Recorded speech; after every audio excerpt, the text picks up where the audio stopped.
رفع یدین کے حوالے سے اگر احادیث کا مطالعہ کریں، صرف سیاہ ستہ نہیں، سیاہ ستہ بھی اور اس کے علاوہ دیگر احادیث کی کتب کا بھی مطالعہ کریں، تمام تر احادیث جو رفع یدین کرنے یا نہ کرنے کے حوالے سے روایت کی گئی ہیں ان کا مطالعہ کریں تو ہمیں بنیادی طور پر یہ چیز نظر آتی ہے کہ نبی کریم علیہ الصلوۃ والسلام کے صحابہ کرام نے بعض روایات میں نبی کریم علیہ الصلوۃ والسلام کی طرف رفع یدین کرنے کی نسبت کی، اور بعض روایات میں اس بات کا بیان کیا کہ نبی کریم علیہ الصلوۃ والسلام رفع یدین نہیں فرماتے تھے، یعنی صحابہ نبی کریم علیہ الصلوۃ والسلام کا عمل ہونا نہ ہونا بیان کر رہے ہیں،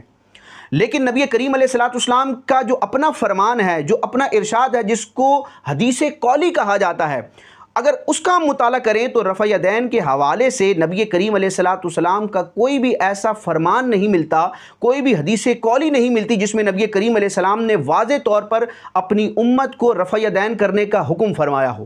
یعنی رفع یدین کرنے کے حوالے سے کوئی بھی قولی حدیث موجود نہیں ہے، تمام فعلی حدیثیں موجود ہیں، یعنی صحابہ کرام نے حضور کا یہ عمل بیان کیا۔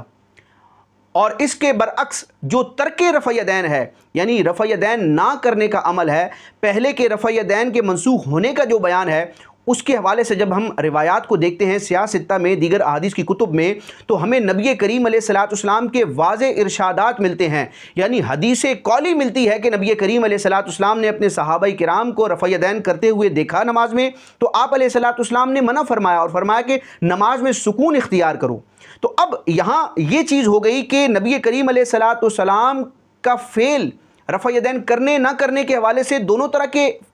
احادیث موجود ہیں، حدیث فعلی جو ہے نبی کریم علیہ السلام کا فعل دونوں طرف موجود ہے، کرنے کے حوالے سے بھی نہ کرنے کے حوالے سے بھی، اور نبی کریم علیہ الصلوۃ والسلام کی جو حدیث قولی ہے، یعنی آپ کا جو واضح فرمان ہے، اس میں ہمیں صرف رفع یدین نہ کرنے والی روایت ملتی ہے، رفع یدین کرنے کے حکم والی کوئی روایت نہیں ملتی۔ تو اب اس پوری تفصیل کا خلاصہ یہ ہے کہ جب بھی احادیث میں ٹکراؤ آئے، ٹکراؤ سے مراد یہ ہے کہ بظاہر تعارض آئے، ایک حدیث میں کچھ حکم بیان کیا جا رہا ہے، دوسری حدیث میں بالکل اس کے اپوزٹ، اس کے برخلاف، اس کے مخالف حکم بیان کیا جا رہا ہے، تو اب ان دونوں حدیثوں میں سے کس حدیث کو ترجیح دینی ہے؟ تو علماء کرام نے، محدثین نے، فقہاء نے یہ واضح اصول بیان کیا ہے، یہ مسلمہ اصول بیان کیا ہے، جس کے ذریعے دین کے کئی مسائل کو حل کیا گیا ہے اور حل کیا جاتا ہے، اور آئندہ بھی پیش آمدہ مسائل میں اس اصول کا امپلیمنٹ ہوگا کہ جب حدیث قولی اور حدیث فعلی میں ٹکراؤ آ جائے، بظاہر تضاد آ جائے، یعنی نبی کریم علیہ السلام کا فرمان ایک طرف ہو اور ایک طرف نبی کریم علیہ السلام کا عمل صحابہ کرام نے بیان کیا ہو، تو کسی ایک معاملے میں جب حدیث قولی اور حدیث فعلی کا ٹکراؤ آ جائے، تضاد آ جائے، بظاہر ان کا آپس میں ایک دوسرے کے خلاف آنا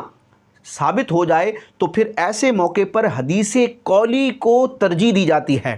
یعنی نبی کریم علیہ الصلوۃ والسلام کے قول والی حدیث کو ترجیح دی جاتی ہے اور عمل اس کے مطابق کیا جاتا ہے، فعلی حدیث کو ترک کر دیا جاتا ہے، اس کے عمل کو ترک کر دیا جاتا ہے، کیونکہ اس میں بہت سارے احتمالات موجود ہوتے ہیں، اس میں نبی کریم علیہ الصلوۃ والسلام کی اس فعل کے، اس کام کے حوالے سے خصوصیت بھی ہو سکتی ہے، دیگر اور بھی فنی اور علمی اس میں پیچیدگیاں، ابحاث اور وجوہات اور حکمتیں ہو سکتی ہیں، لہٰذا حدیث قولی اور حدیث فعلی میں جب بھی ٹکراؤ آئے، تضاد آئے، تو ترجیح دی جاتی ہے حدیث قولی کو، اور رفع یدین نہ کرنے کے حوالے سے حدیث قولی موجود ہے، رفع یدین کرنے کے حوالے سے حدیث قولی موجود نہیں ہے، لہٰذا جن حدیثوں میں نبی کریم علیہ الصلوۃ والسلام کی طرف رفع یدین کرنے کی نسبت کی گئی وہ ساری حدیث